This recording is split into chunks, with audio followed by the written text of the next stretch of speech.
بھاول نگر سے ہمارے نمائندے سعید احمد کی رپورٹ کے مطابق تھانہ صدر پولیس کی جرائم پیشہ ناصر کے خلاف بڑی کارروائی، چوری اور نقب زنی کی وارداتوں میں ملوث گینگ کے 2 خطرناک ملزمان گرفتار کر لیے گئے۔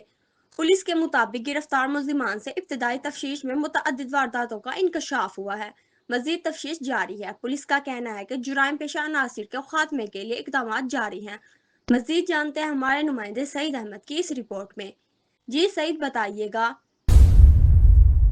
جی بالکل، آپ کو پتہ چلے بہاول نگر تھانہ صدر پولیس ٹیم نے کارروائی کرتے ہوئے 2 ملزمان کو سرغنہ سمیت گرفتار کر لیا۔ گرفتار ملزمان سے لاکھوں روپے نقدی، موبائل فون، سلائی مشین، سولر پینل اور دیگر قیمتی اشیاء برآمد کر لی گئی۔ پولیس رائے کے مطابق گرفتار ملزمان قتل، ڈکیتی، چوری کی درجنوں سنگین وارداتوں میں ملوث ہیں اور ان کے خلاف پہلے سے ہی مقدمات درج ہیں۔ پولیس کا کہنا ہے کہ جرائم پیشہ عناصر کے خلاف کریک ڈاؤن جاری رہے گا تاکہ شہریوں کی جان و مال کا تحفظ کو یقینی بنایا جا سکے۔ جی